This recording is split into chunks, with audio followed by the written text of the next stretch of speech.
when we're looking at the final degree of a sign, any sign, it's like they're getting to the conclusion of it.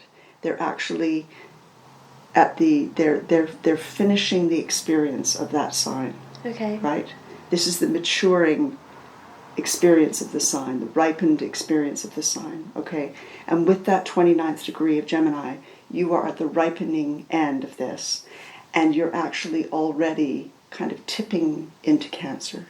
Now, I'm going to just point out to you here, because there are some other pieces that are also connecting really powerfully. Now, you see we've got this green line here going up from the women's toilets, which is your Venus. Yeah. And it goes all the way down and it hooks up to that Jupiter, which is the number 4 in Aquarius. It looks like a number 4. It's not. Yeah. And then we also have the headphones, also making a green line and attaching to that Aquarian Jupiter. Yeah. Okay?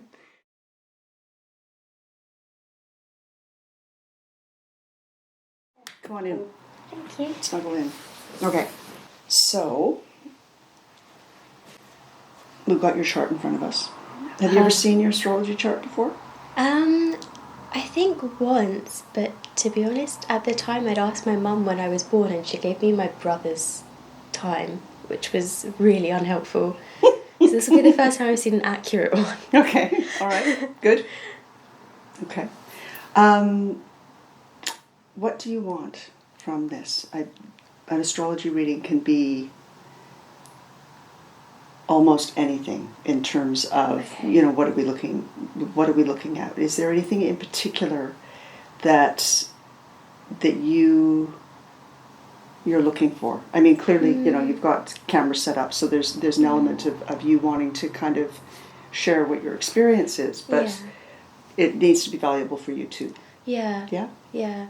I think an aspect of it is that last time I went into an astrology reading really excited to just kind of see what it was like, and then realised I had the wrong details, so it was kind of sad for me in that I clearly learnt about something that wasn't accurate to me, and so when I now know my real details, I kind of just actually want to see how different it is to what I'd learnt before.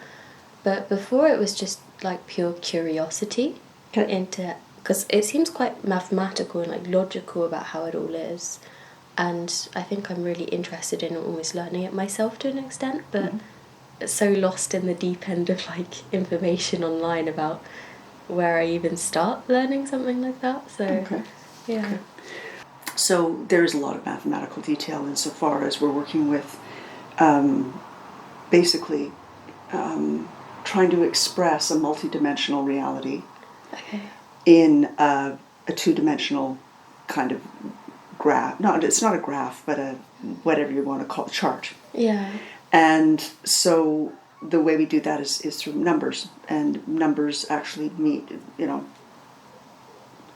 kind of transcend all dimensions, and they're the linking piece on some level between all dimensions. Okay. Now, that's as far as I'm going to go with pure maths, because I don't know anything about it, so I'm just going to stop right there. But so there is a mathematical element to it, but it has more to do on some level with geometry, insofar as the maths is used to make associations and understand the linking pieces between different energies, different qualities. Okay. So effectively, from an astrological point of view, and when I'm looking at a chart, I mean, there are many, many, many, celestial bodies, and by no means is this chart exhaustive. Like this, I've got a few of the asteroids put in, but not exhaustive. I mean, it would be just completely full if we had all of them. Right. And that's not useful because it's an overwhelm and you don't kind of get much structure from it. Okay. So there are some predominant planets that we choose, and we start with our solar system, like what's familiar to us? How do we understand ourselves as human beings? Mm. And we have incarnated into this solar system, and so our nearest, kind of heavenly bodies are the ways that we can kind of reach out and actually know ourselves. Yeah. Right. So that's what's used to be illustrated here.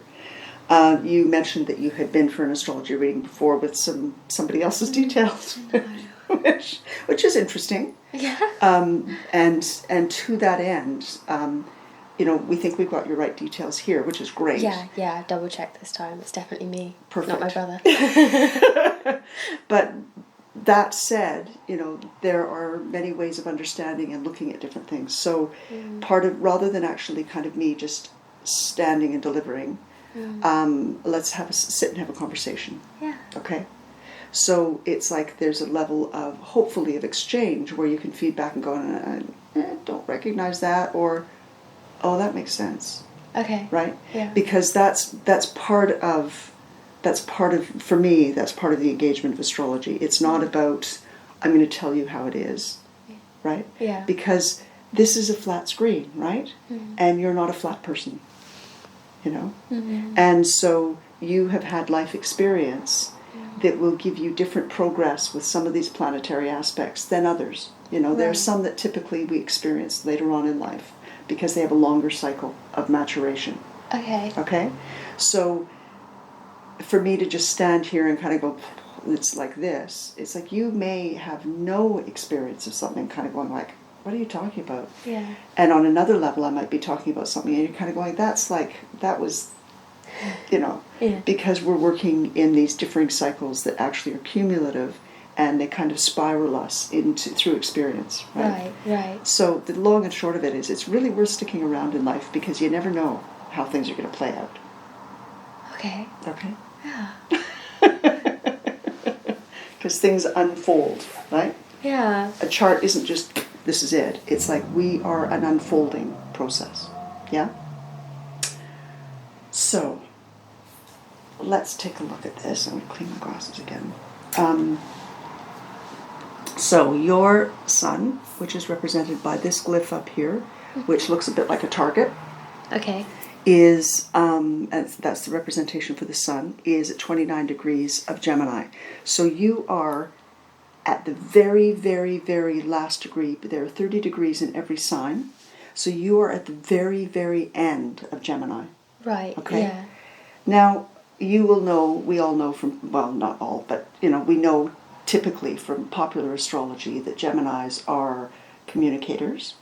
They're curious. They're mercurial. They have maybe sometimes a short attention span. They're open to all sorts of new experiences. They want to try lots of different things, not necessarily heavy on, I'm committing and this will be me for the rest of my life, because there are too many other things to taste and sample, right? There's a level of mischievousness, of playfulness, of sometimes playing devil's advocate just to see what happens. There's not a lot of malice in Gemini. Actually, none. But there's an inquisitiveness. There's a quality of engagement and like, oh, how does that work? Like, oh, I never heard about that before, or like, oh, sort of thing. And when we're looking at the culminating degrees, and what I mean by that is that like the final degrees of the sign, we're looking at someone who is at the end of that. What do I mean by that? Who has been through the beginning, kind of like, oh, everything's new, I want to try it all, blah, blah, blah, sort of thing, to, oh, this is interesting. But there's not that same kind of, it's not as flaky as some of what the beginning degrees can seem like. Okay, Right. and it doesn't mean that they are, but it can seem like. So there's a quality of like, oh, okay, okay, that's interesting. Tell me about that sort of thing. And, the very fact that you are on this, kind of platform using what you do in terms of social media. Like social media is a Gemini's, it's like their world. I love it. Perfect. It's like, get it out to as many different people, read the comments, get the feedback, decide what you want to do, go explore something else. Like, so this is a beautiful, beautiful kind of expression of you doing that mature Gemini, right? Wow. It's like, I'm sharing the information. I don't care whether you like it or don't like it. It's not that you don't care. It's that you're not attached to whether someone believes it or not. Yeah. It's like, I'm just showing you what I found. Yeah, that's Does that make exactly sense? it. Yeah. Yeah. Yeah. It's like, and there's a desire, and clearly, you put a lot of energy and effort into exploring these things. So it's not just an idle curiosity. Yeah. There is this like, oh yeah, like look what I learned today, and what do you think about this, and does this make sense to you? Does that make sense? Yeah, it really does. Okay. So that speaks to that final degree, which is the 29th degree of Gemini. Right. And when we're looking at the final degree, for whatever reason, I just speak whatever comes through. Okay, so bear with me, because it might go off on a bit of a tangent. Anyway, when we're looking at the final degree of a sign, any sign, it's like they're getting to the conclusion of it. They're actually they're finishing the experience of that sign. Okay. Right? This is the maturing experience of the sign, the ripened experience of the sign. Okay? And with that 29th degree of Gemini, you are at the ripening end of this, and you're actually already kind of tipping into Cancer. Right? You're not there yet in this lifetime, but you're kind of tipping into Cancer. Right. So there's a quality of coming to conclusion. Like, if you think about an arc where there's the beginning and there's the excitement and there's all the mistakes and there's all the exploration and all the rest of the stuff, and you get up to there and you're like, woo, in the middle of it, kind of going, yeah, this is it, this is so great, and there's so much out there. And then it's like coming back down, and you're at the completion of this arc. Right. So there's also a part of you on a soul level that's kind of preparing to start a new adventure, which will be potentially, no, because it's not linear, but it's like there's a part of you that's willing and preparing for a new adventure. Okay. Okay, and I don't know what that is. Yeah, me either. It's not known, and it's not knowable at this point. Right. It's not about, oh, well, am I right or am I wrong? It's like, that's unknown, that's cool. But the awareness that you're actually at the emptying out phase, where you're moving into the sharing, Yeah. Initial degrees of Gemini are all about gathering together, finding it all out, tasting everything, checking it all out. Yeah, great. And at the end of Gemini, you're looking at, oh, yeah, I want to share this. This is what I found. And like, oh, this is what I'm discovering. Here you go. Yeah, okay, wow. Okay? Yeah. So that's a big piece for you. Partly, and the reason I'm hammering this home and speaking so much about your sun is because if you look up here, I'm looking at this kind of part of your chart. There's a little arrow going directly up. Yeah. Right up here. There's a little part that's going directly up, the little arrow. And that's what we call the apex of the chart, or the MC, or the height of the chart. Right? And before that, here on the right-hand side is what we call the 9th house. Because if we start over here, this is what we call the ascendant, which is your ascendant in Libra, which will have changed from the last reading you had because you had the wrong time. Right, okay. And if you count the houses in an anti-clockwise way, you get around to number 9. Okay? So your sun and your Mercury, which rules Gemini, which rules thought, which rules ideas, which rules expression, which rules conversation, which rules communication, which rules the way you think. Like, it's in its happy place in Gemini. It's the ruler of Gemini, so it's kind of going, woohoo, I know how to do this. Okay. Right? It means there's a real rapidity. You pick things up really quickly. You're quite bright. You're versatile. You have the capacity to deal with lots and lots of information, and kind of make sense of it, or organize it, or dump the stuff you don't need. Okay. Right. And you talked about some of the work you do in the city. Yeah. It's like you need that kind of brain because you will be getting a lot of input all the time. Yeah. And you need to actually be able to sort and organize it. Yeah. Does that make sense? Yeah, it does, yeah. So that Mercury in Gemini is a beautiful placement to facilitate that kind of work. Right. And to enable you to actually deal with phenomenal amounts of information and data. Okay. And not get overwhelmed by it. Right. Okay? Okay. And those are both in the ninth house. Now, the ninth house, when I talk about these segments of the chart, what they do is they represent spheres of life. They represent the stage through which these energies are expressed. Okay? When we talk in terms of astrology, these glyphs, these inner glyphs here that we have here, like I talked about the kind of target symbol for the sun. Right down here, you've got almost an exact opposition is the moon in Sagittarius. Those glyphs are fairly familiar. I mean, the moon you recognize, right? Yeah. And these other glyphs represent different planets or different kind of points in the sky when you were born. Okay. Okay? But what these segments represent are the different spheres of life. So there's identity, there's your body, there's your relationships, there's your past lives and your ancestors, there's your career, there's the way you learn or your siblings, there's your children, play, recreation, there's the community.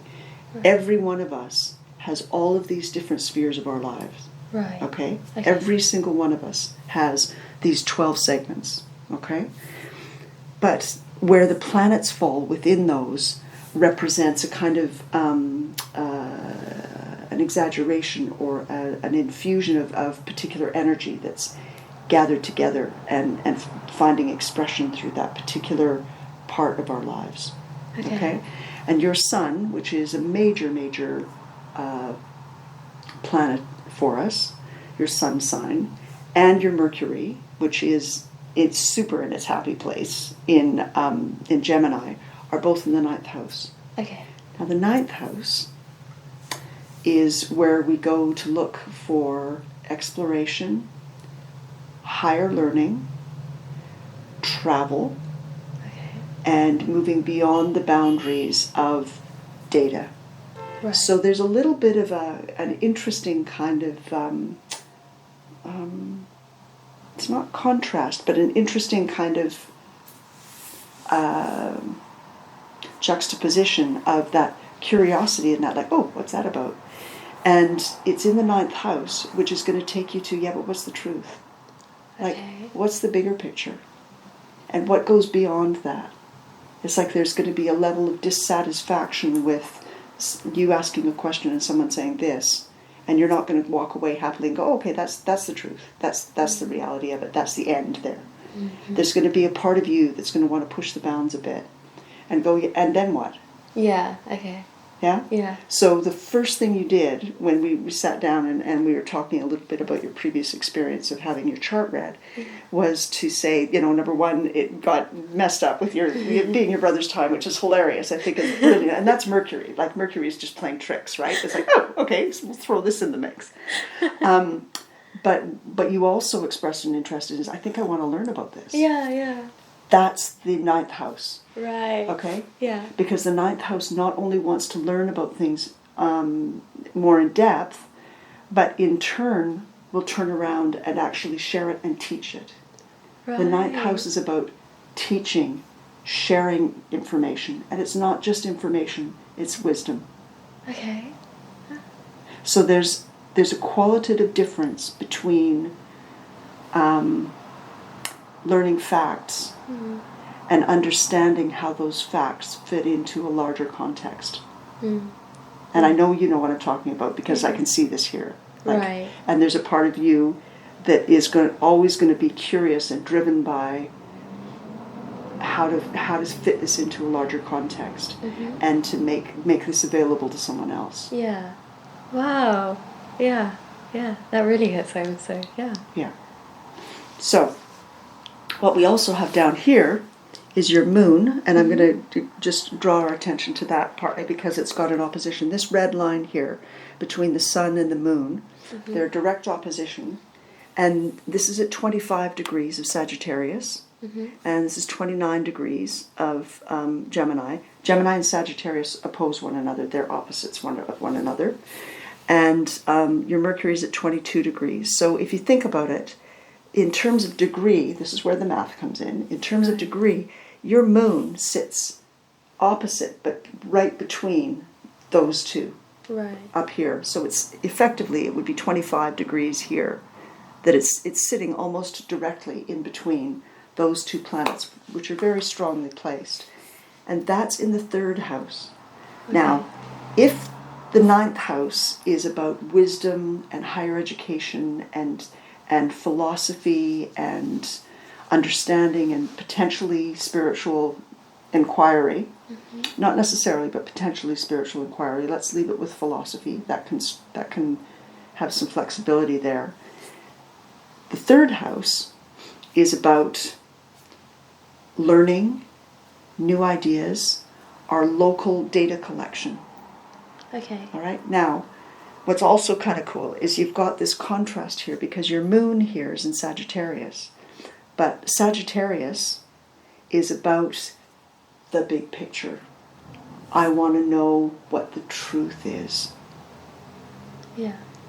I want to know what the truth is. Because data, you can spin data in 100 gazillion, not a real number, 100 gazillion different ways, right? Yeah. Statistics, lies, what is it? Lies, and damn statistics. You know, it's like you can spin a statistic any way you want to do it. Yeah. And we've had evidence of that in the last few years, right?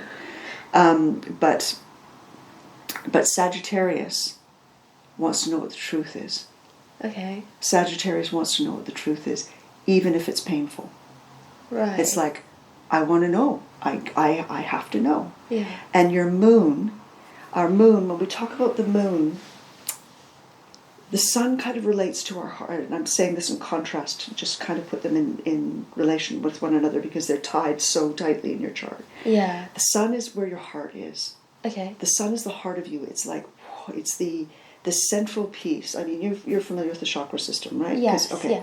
So the heart chakra is the center. Mm-hmm. It connects the base and the sacral center and the solar plexus, the lower, more animal part of ourselves. Right. You know, the more physical, tangible, earthly part of ourselves, with the higher centers, which have to do with working with spirit, intuition, vision, and expression, right?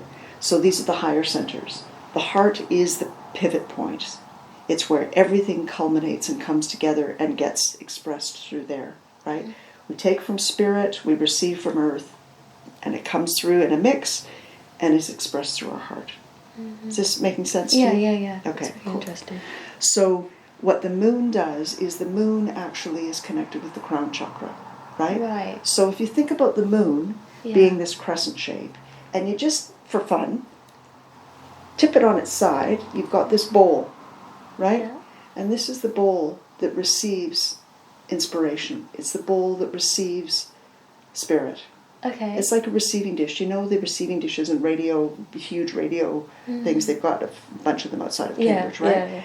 This is picking up messages from spirit. This is picking up and receiving wisdom in a really different way. Yeah. And yours is in Sagittarius, right? Okay. So there's a lightness to it. There's an openness. There's an explorative quality. It's like a wow, like it's really, really big, and I want to know how big, you know. Yeah. Is that making sense to you? Yeah, it is. Yeah. This is how you receive the world, because the moon is the receptive, right? The moon has no light of its own. Yeah. It's the sun that shines at it. So you were born almost a full moon. Okay. It was almost a full moon when you were born. Yeah. It was like hours before a full moon. Okay.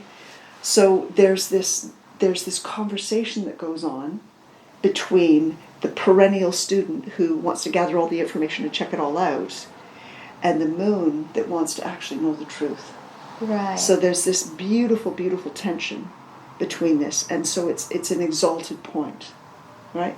When I said to you before, like you've got this sun here at the culminating degree of Gemini, so it's at its ripe, not ripest, but it's at its most mature kind of point, and the moon is approaching that maturity. So it's actually emphasizing, because this is a full moon when we have the greatest light, it's emphasizing this this sun of yours. Right. Okay. Yeah. Okay. I'm spending a huge amount of time on the sun and moon, and for whatever reason, I just have to trust my intuition with this. Yeah. But it's really striking. It's a really striking kind of placement, and it's beautiful, and it's like this desire that you have to gather experience and to share it is so on point. Oh wow. It's so on point with you. Oh.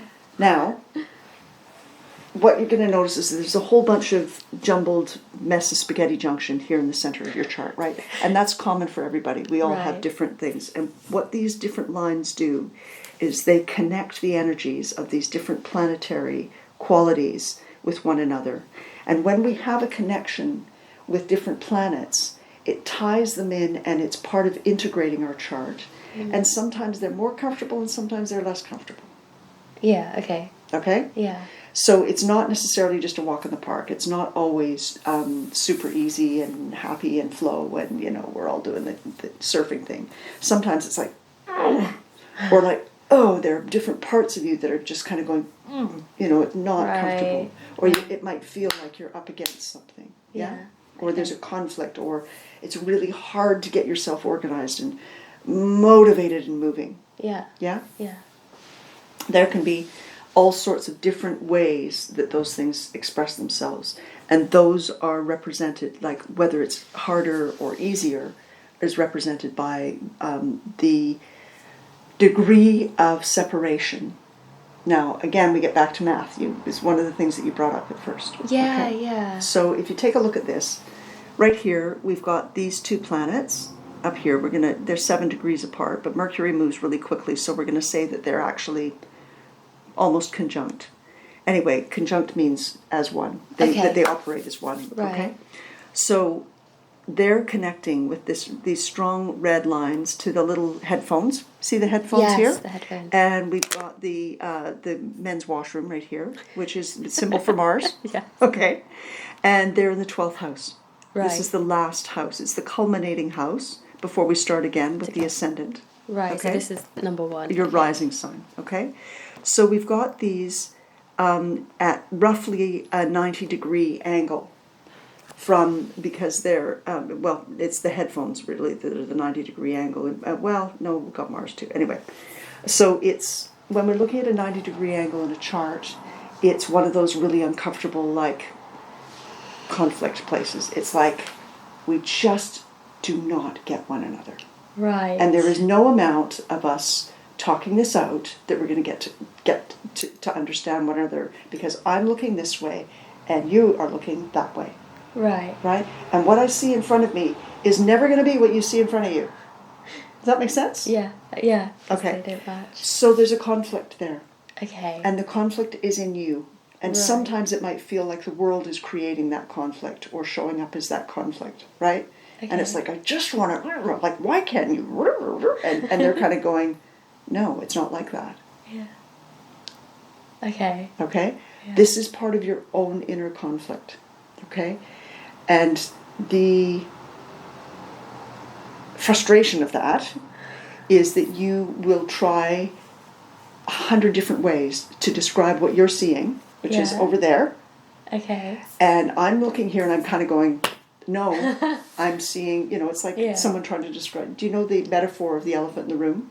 And there are a bunch of blind people, and they're all blindfolded, and they all have their hand out, and they're saying, no, this is what it is. Yeah. Right? Yeah. But they're at different points of the elephant. Yeah. And they're all describing different parts of the same thing, but none of them has the big picture. Right. Yes. Okay. Yeah? Yeah. So it's a little bit like that for Right. you. Like Right. you will be describing, like, no, this is what I'm seeing. This is my experience. Like, isn't this curious? And there's something else kind of going, it's not like that. Right. But you're missing something. There's, Yeah. or it may feel like that. It might feel like there's a level of criticism about what you do or the way you want to know stuff. Right. Or you're not getting it right. Or maybe you're like, well, it's not quite right. Or maybe you've missed something here. Okay. Is this making sense to you? Yeah, I think a bit. Is it like the signs in this one are like fighting with these signs then? Right. Yep. Okay. Yeah. Okay. Yeah. So they're not really fighting. Okay. Okay? Just not Meeting eye to they're eye. not meeting eye to eye. They're in the same room, same elephant, but they're really in a different place. You know, Right, yeah. It's not like they're kind of going sort of thing. Yeah. But they just don't get one another. Right. And it can be super frustrating. And these headphones here are what is the symbol that we use to represent what we call the north node of the moon. And we have the north and south nodes of the moon. Okay. And they're not heavenly bodies. They're not actual they're not heavenly bodies. They don't exist in a physical thing. They're hypothetical, mathematically derived points in space. Okay? Right. And we talk about the north, and I'm not going to go into the mathematics of that right now because it's, whatever. When we're looking at the north and south nodes of the moon, now it's not on this chart, but always, whenever we have the north node of the moon diametrically opposed to it, exactly at the same degree across the zodiac in Pisces, is the south node of the moon. Right. The north node of the moon is our soul's direction this time. It's what our karmic path of correction is. And in Kabbalistic astrology, we think in terms of karma. And we think of karma not as in you're being punished or you screwed up or you fucked up and we're not going to, this is your comeuppance, or you did a nice thing, this is what you get, is your reward. It's not that kind of gross level of karma. Yeah. If you think about karma as learning and having different experiences and understanding through your experience what one side of it is, right? Yeah. So in one lifetime we might be a queen Yeah. and exalted and know only privilege, but also responsibility, Yeah. right? Next lifetime we might be a pauper, so that we understand what it is to have no power and no privilege, right? And so it's not that there's a punishment for having been a queen. Yeah. It's like, no, you're just getting to see the other side of the coin. Yeah, I love that. Okay? Yeah. So karma is not punitive. It's not because you screwed up or you did something wrong. It's like, no. You murdered someone, you're going to understand what it is to be murdered. Fair enough. Okay? Yeah. It's not punitive. It's inviting our souls on this endless journey of experience to have all understanding of all experience in every shade, every color. We're all engaged in this journey. We all have our own trajectories. We all have our own requirement of balancing out our previous lives. And for you, your previous life would have been in Pisces. So it might well have been dedicated to spirit, or it might have been more about a kind of more ephemeral experience of spirit. But it was happening in the 6th house, so you might well have been in service. You might well have, and I'm making this up. I mean, I'm just playing here. But it could well have been that you lived a life of service, and that you were actually in service to the family, or you might have lived in a convent, or you might have lived in that kind of thing where you were actually in service and dedicating your life in a very practical kind of domestic setting, but one where it wasn't about your ego, and it wasn't about being famous, and it wasn't about anything like that. It was about actually, no, I'm doing something for someone else. Right? This lifetime, you're moving toward service again in terms of spirit. It's like actually moving towards something in the unseen, but it's in a very particular, precise way. Okay. Now, one of the really beautiful things, there's some lovely, lovely connection points in your chart. There's some really beautiful symbiotic kind of things going on in your chart. And I say that because it's true, and I'll try and expand on that. But every chart has that. Every chart has its signature. Every chart has its this is the story. This is the direction you're headed in. Okay? Yeah.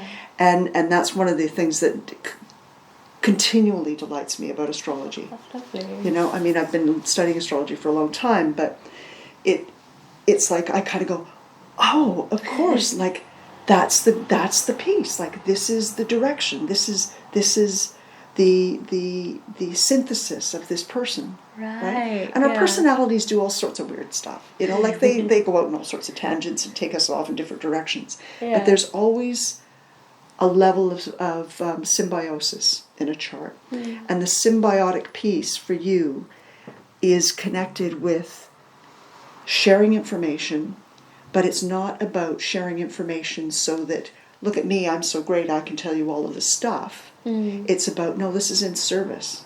Right. Okay. This is in service. This is because I want to, this is what, yeah. And you may not have consciously thought, I'm going to be of service, and, you know, like, I'm going to be service, this is my mission. You know, like, it's like, no. It's your soul that is kind of going, no, this is just where I want to hang out. Yeah. Now the North Node here at 23 degrees of Virgo, and this is the synchronicity piece which is really delightful. Virgo is also ruled by Mercury. Right. So Mercury, super happy place in Gemini, kind of going, yeah, I know this one, it's great. It's also exalted, and it's in a super strong place, Mercury in Virgo. And these two planets, or these 2 points in your chart, are absolutely tied together in a very powerful way. Right. It's not necessarily comfortable, but it's powerful. And this, when Mercury, or when we're looking at Virgo wants to be perfect. Right. So is Virgo the headphones? Or Yes, right. headphones. Okay. And yeah, Virgo's in the headphone. Right. The headphones, or Right. the headphones are in Virgo. And it's like, I want this to be perfect. Right. I want to get this right. Okay. And so there might well be an inclination in you to try to be perfect. There's a part of you that... Does that ring a bell? Yeah. A little uncomfortable? I think it's actually probably quite uncomfortable sometimes. Right. Yes. Yeah. Because when we're trying to be perfect, we can be very critical. Yeah. And that so sounds about right. I'm wondering if sometimes your self-criticism and your critiquing yourself has the effect of dampening your enthusiasm for checking out what's going on. Yeah, that sounds very right. Does that make sense? Yeah, it really does. I think it really matches up with you saying they don't meet eye to eye. Yeah. Like those things conflicting. Yeah. I can really see that Yeah. in me. So yeah. And I just want to caution you, and I don't mean to be patronizing in any way, I just want to caution you and say, perfect is a really, really laudable, noble thing to reach for. Yeah. You know, reaching for perfection is a noble thing to do. It doesn't exist. Yeah. And it's not supposed to exist. Right. Yeah. It's something to aim for and not attain. Okay. Yeah. And then you'll still be better than you were, I guess. Yeah. Yeah. Yeah. That's a good way of thinking about it. Okay? Yeah. And there's virtue in not being perfect, because there's learning and there's understanding and growth and development. If we aim and we get it perfect, then what? We spontaneously combust? You know, like really, like there is, and you know, and this may or may not land with you, but you know, when we talk in terms of spiritual development or self-development stuff, there's no arriving. Like it's forever. Like this is something that we are engaged with forever. There's no attainment. You know, like the gurus, the enlightened ones, they're not done. Yeah. Okay. You know, like there's no done. Right. This is continual. Yeah. Yeah. Okay. Okay. So there's no like end goal of perfectionism. Yeah. None. Yeah. And sometimes Virgo because it's an earth sign ruled by Mercury, it wants to know that there's an end and that there's a conclusion. I can see that I've actually achieved that. Right. Right? Yeah. And I want to see that I've done it perfectly. Right? Right. You've got enough of Jupiterian influence in your life, and I'll explain what that means in a second, to kind of go, yeah, it's bigger though. Yeah, no, there's something bigger. Okay. Okay? So, I've whipped us around into Jupiter, and I want to speak to Jupiter because it's got a very strong, it's got information for you. Okay?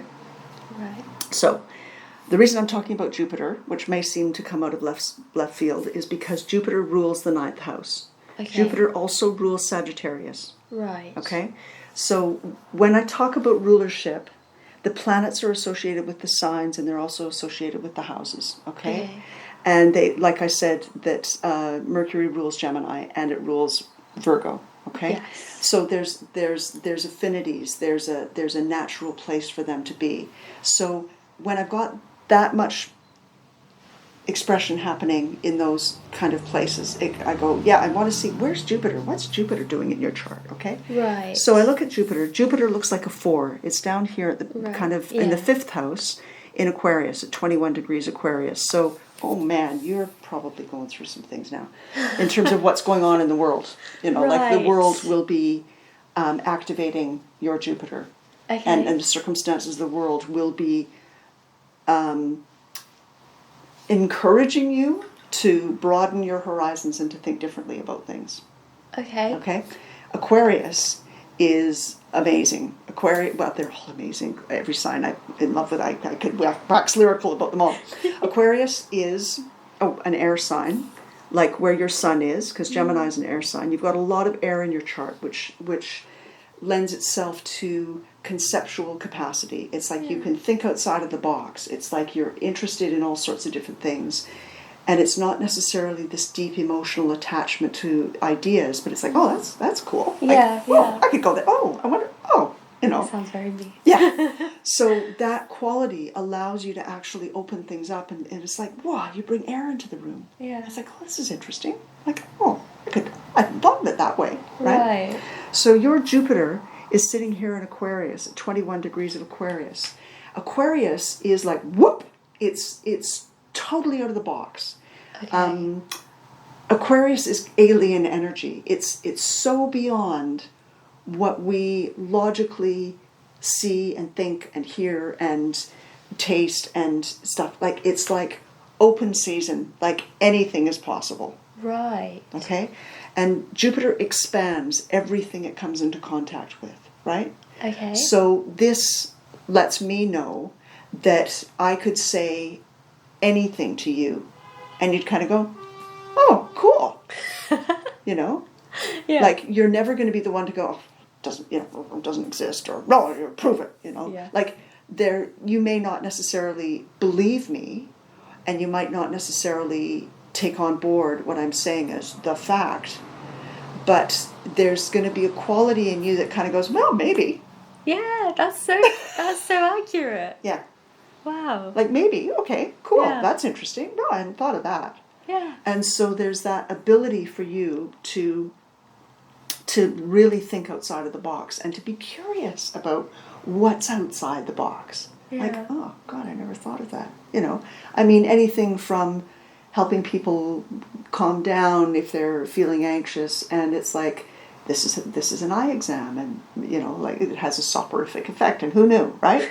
Or I'm going to have my palm read, or I'm going to have an astrology reading, or I'm going to go and find out what bungee jumping is. It's like there's that flexibility, and there's that level of inquiry that is huge in you, and that's part of what feeds into your capacity to explore different stuff and come back and say, hey, look what I learned. Have you heard about this? Right. Does that make sense? Yeah. Yeah. Cool. So it expands that. And this Jupiter here, it's connected up here with your Saturn and your Vesta, but your Saturn in Aries. So there's a part of you that's willing to go into territory, to new territory, to take yourself into places that you haven't been before. Okay. But it's tied in really beautifully. Like that blue line is called what we call a sextile, which is a 60-degree Right. separation between planets. And that's very harmonious. Okay. That's where these two energies link arms and go, okay, let's go.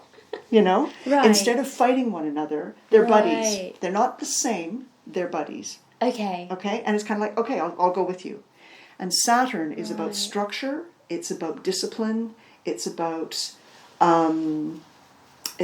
boundaries, it's about responsibility, it's about limitation, those kind of things. Yeah. But those sorts of things also have to do with arriving on time, Okay. showing up when you say you're going to do something, Yeah. following through, Yeah. you know, delivering the goods. This fits in really, really beautifully with the work that you do, Yeah. right? It's yeah. like you can't be flaky. Yeah. You can't afford in your work, Yeah. either in this or whatever your day job is. Yeah. There's no wiggle room for you kind of go, oh, that's cool, let's try that. And, you know, like a flibberty gibbet. It's Yeah. like there's a part of you that actually shows up. It's like, I'm going to say I'm going to do something and I do it. Yeah. And it might be super wacky. Like it might be like way off the radar. Yeah. But you show up and you do it. Yeah. Yeah. Right? And that's where your Saturn in Aries that's gonna go into new territory links arms with and has the groundedness and the stability to kind of galvanize that expansive, amazing curiosity that you have Right. and follow through. That's a good combination. It's a great combination. It's a great Good. combination. Yeah. You know, and it serves you really well. Oh, yeah. Yeah. I'm grateful for it. Yeah, absolutely. So we've got those pieces going on, which is lovely. Now, I'm going to just point out to you here, because there are some other pieces that are also connecting really powerfully. Now, you see we've got this green line here going Yeah. up from the women's toilets, Yeah. which is your Venus. Yeah. And it goes all the way down and it hooks up to that Jupiter, which is the number 4 in Aquarius. It looks like a number 4. It's not. Yeah.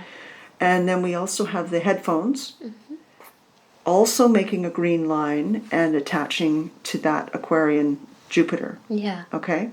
So remember I said that charts always have a signature. They always have an overall theme that's being expressed. And there's always consistency in a chart. Yeah. You know?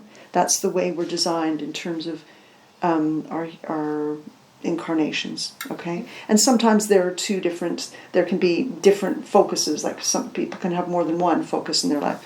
But you've got a very strong signature, which is very well aligned. It's very well lined up and very congruent.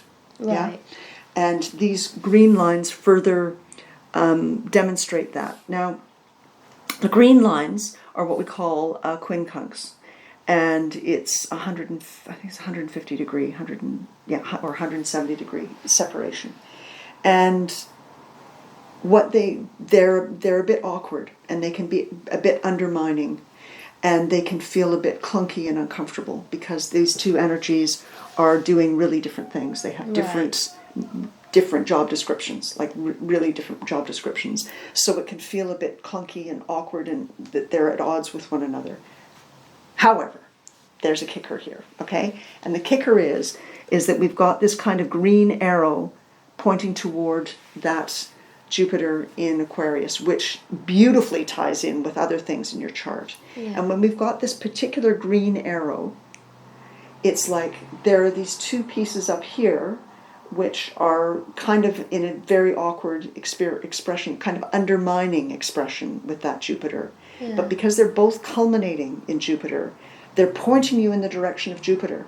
Right. Saying, okay, it's a bit clunky, it's a bit awkward, we've got some conflicting, undermining kind of influences here, but you have to head toward the unknown. You have to go outside of the box. Right. You have to actually keep looking outside of the box. Okay. You know, you mentioned your boyfriend, and he comes from a different culture. Yeah, right? yeah. And so there's a level on which you're actually moving beyond the familiar, you know, what's cozy, what you would recognize. And there's that you're always going to be reaching beyond what's familiar. Right. You know, you want to know the foreign. Yeah. Right? Yeah. You want to know what it's like to look through someone else's eyes. Yeah. Yeah. Does that make sense? I did a high school exchange in Japan when I was like 18 because I was like so Wow. curious. So it's like very, very accurate. Yeah. Yeah. Yeah. And that is right, it's also very ninth house. It's long distance travel. It's like I want to see something completely foreign, completely other. Completely other. Yeah. And I still want to, even though I've done it. I No, want to do another one. Absolutely. And you will always. Yeah. Your whole life you will always be having that appetite for something that I just can't imagine, have never seen before. Yeah. Right? Yeah. That's part of that piece of Jupiter. It's like I want to know what that quote unquote alien experience is. Right. Yeah? Ah. And there's a level on which you actually meet it kind of going, oh wow. As opposed to, like where's the closest McDonald's, or no, I just want to have fish and chips. You're not going to be the person, on holiday wanting everything to be the same as it is here. Yeah, different's good. Yeah. Yeah. Like you'll be the person who's out in safari and you're eating muskrat for the first time, or like it's like, okay, I'll give it maybe, I don't know, Yeah. But that'll be you, and that's part of that appetite, and it's not necessarily always comfortable. But there's this drive in you that's more powerful. Right. Yeah. I guess staying in one place for a long time can get a bit samey. Yeah. So Yeah. Can relate. So one of the other things I want to say here too is this piece of discomfort, because we've talked about your North Node, we've talked about the Sun, we've talked about the Moon and Mercury, we've talked a bit about Jupiter, we've talked a bit about Saturn. The other piece that's the uncomfortable part of this desire to travel and be other and stuff is that you have your Venus in Cancer. Right. So Venus is the divine feminine. Yeah. Venus is a goddess. Okay. Venus is the way we relate. She's the way we love. She's the way we experience love and the way we give love. Okay. Okay? And your style of doing that is in Cancer.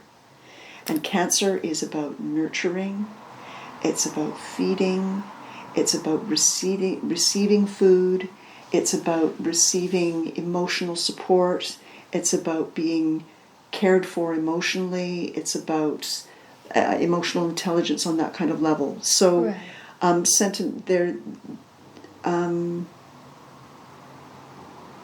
the way, and I'm just trying this on, I don't know if this is true, I'm checking it out.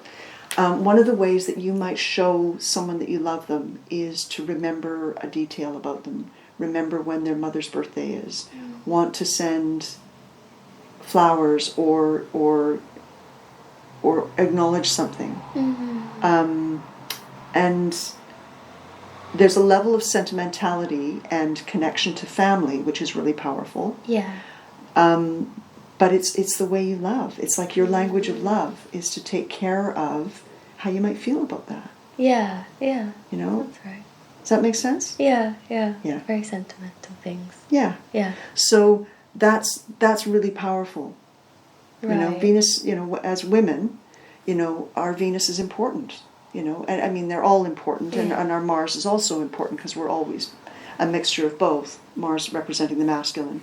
But for us as women, in terms of the way we relate, that level of sentimentality and attention to caring about what's important to someone else, right, will be part of the way that you express the fact that you love them. Oh, yeah. And it will also be the way you receive them loving you, and remembering something about you. It's like remembering something would mean a lot to you. Yeah. Yeah, especially like dates. Yeah. Lots of things. Yeah. So that is sometimes going to be at odds with a very cool, expansive, like, I want to try whatever. Yeah. And going off to new places. Yeah. Okay. But they're all of those are anchoring you to take you to those new places and to invite you into a new experience, something bigger, something more. And it's fun. Like for you, exploring new stuff is fun. Yeah. That's your idea of a good time. Yeah. Right? And this is in the house of play. Oh, right. Wow. Right? And Yeah. recreation, to recreate ourselves, Mm. is playfulness. Right. Right? Yeah. Okay. So, what else am I drawn to speak to? Your ascendant. Now, ascendant Right. is spoken of in a lot of astrology because it's the way we present. The Okay. ascendant it's like the way we walk in the room. Right. Okay? Okay. It's not necessarily always the truth of who we are in terms of our heart self, Right. but it's what we look at. It's the first impression. Okay. Okay? Yeah. And some people are congruent, and the first impression is who they are. Okay. Right? Other people, it's different. And it's not that they're being dissembling or they're trying to fool you or they're trying to it's unconscious, right? Mm-hmm. It's just the way we make ourselves into our way into the world. Mm-hmm. Okay, it's the way we come into the world. Hello, what have we done here? Okay, and so you with Libra on the ascendant. Okay. Number one, Libra is about balance. It's about harmony. It's about beauty. It's about making sure that there's a balance, that there's equitability. It also has a certain level of peacefulness and a certain level of serenity about it. Okay. Okay, so you walk in, and there's a level of composure and determination and quiet and clarity. As a Libra, you walk into the room and you kind of meet it in this place of equanimity. Libras also are very lovely, like they present, and oftentimes the ascendant actually is evidence of the way we look. Okay. It's manifest in the way we look, right? Ooh. And Libra's beautiful. It's ruled by Venus, right? Oh, So the that's goddess, nice. right?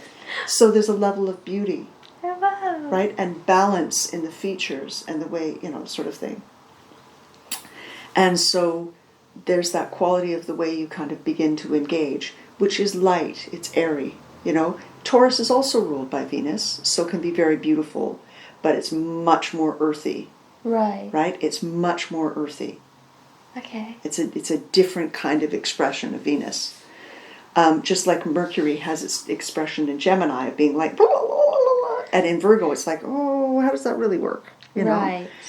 Venus has her expression in Taurus as being quite earthy and grounded and barefoot and bare-breasted and beautiful and fragrant and Right. very tactile, very interested in the like, oh, what does that feel like? Yeah. And Venus comes in going, oh, do the colors work? Is there beautiful music? Is there a lovely smell? Are people happy in here? Mm. It's a different kind of beauty. Right. Yeah? Yeah. And so that's the way you'll enter into the room. Mm. And that's people's first impression of you. So interesting. Okay? Now, just like we were talking about there being a lot of emphasis on your Jupiter because we've got all of this Sagittarius and ninth house action happening. Mm-hmm. With you, your ascendant being in Libra, which is also an air sign like Gemini and your Aquarius, there's that brightness, that intelligence, that kind of openness, which is lovely. But because I've just said to you that Libra is ruled by Venus, we also want to take a look at what Venus is doing. And we talked about her already, and that's the Cancerian part. Right. So it's not a cool kind of like, oh, is everything balanced in Architectural Digest? Yeah. There's a quality about you that also is looking for comfort and some level of emotional gravity. Right. So there's going to be part of you that's also very sensitive to whether things are emotionally balanced or not. Okay. It's not just about do they look good, Right. right? Yeah. Like you're going to feel and you'll have that sensibility and that sensitivity to, does it feel like I could actually relax here and be comfortable here? Right. Yeah. Yeah. Does that make sense? It does. Yeah. Yeah. Yeah. And that's also going to be important to you about what you create around you, Okay. right? You're going to want people to feel comfortable Yeah. Yeah. Yeah. I can relate to that. and safe. Yeah. You're going to want people to feel safe. So you spoke again, when we were talking, you were setting up about people and coming to your work on the YouTube stuff and finding their anxieties kind of were allayed and that they could actually relax and feel less anxious. That would be part of your gift. Oh, that's lovely. Is actually helping people feel calmer. Yeah. And safe. Yeah. Does that make sense? Yeah, that makes me really happy. Yeah. So I'm glad it's on there. Yeah, yeah, it's there. Yeah. So, how are you doing? Good. Yeah? Yeah, it's Okay. really interesting. Yeah. So we haven't talked about everything, obviously, but Yeah. I'm just wondering if there's anything else that is coming up or emerging as a question or something that you want to kind of address or that you feel we haven't kind of talked about. I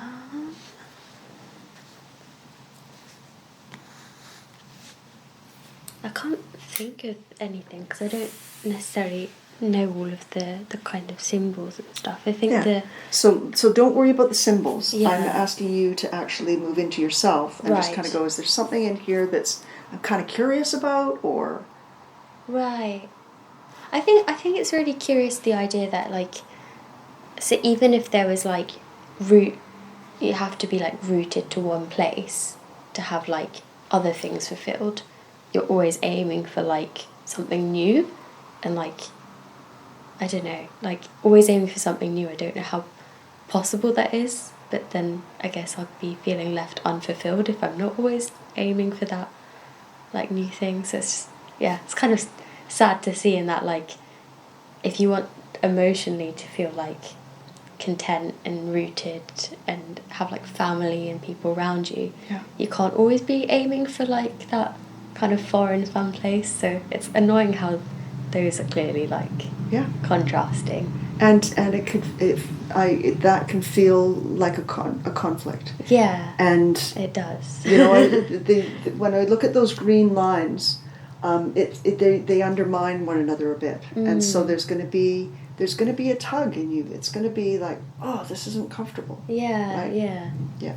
Yeah, and I can really see that. Hearing you say it, I was yeah, I know which one that is. So, yeah, it's really interesting. All the conflicts I can really understand them in me. So, yeah.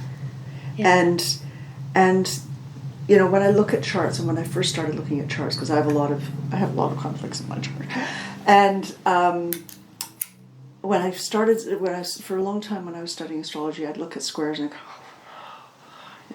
oh man, this is so hard, or it's not, it's really uncomfortable, or it's always going to be like this, and I'm constantly kind of this with myself.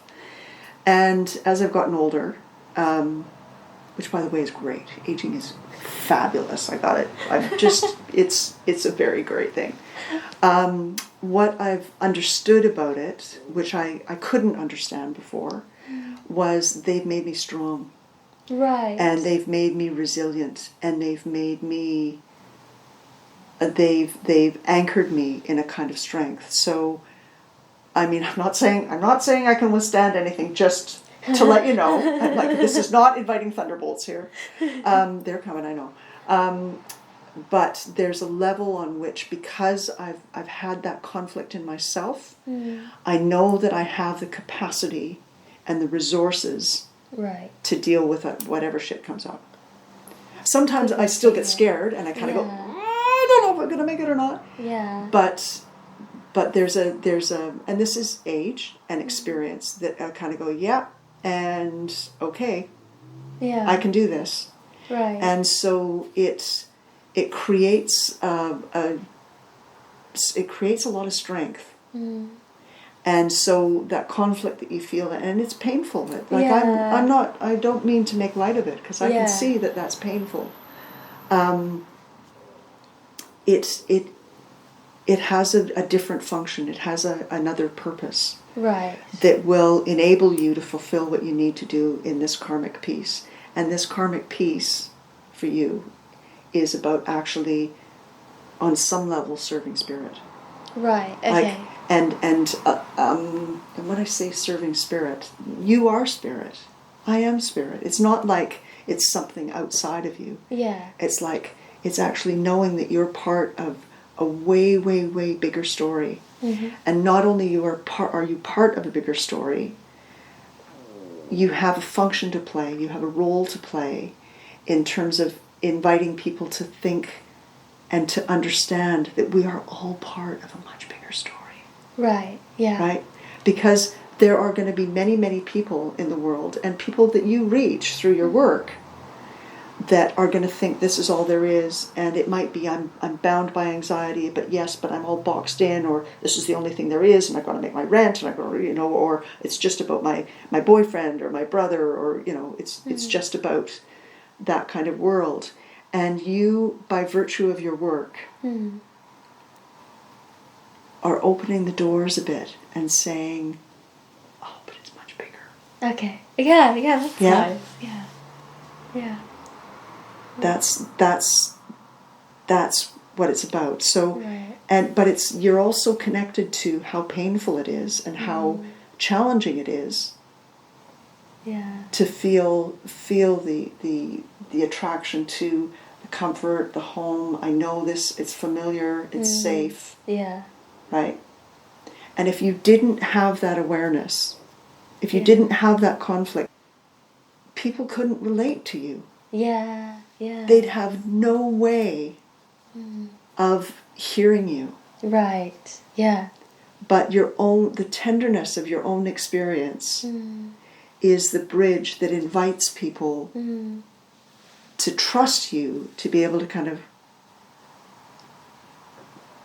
look over the parapet. Yeah. Oh, that's a nice way of saying it, actually. Yeah. Yeah. So it keeps things real. Yeah. And it means that because I can see, like, with all of this air, like, you could just be, like, intergalactic in a heartbeat, right?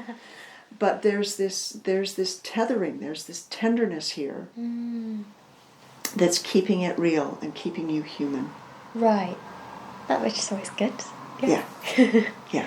Yeah. No, I like that. That's a way of saying it that I probably have seen on some level before, but never heard in words, and that's really nice. Yeah. Yeah, well, that's going to stay with me. Good. Yeah. Cool. Oh. All right. So if you're happy, shall we kind of wind it up there?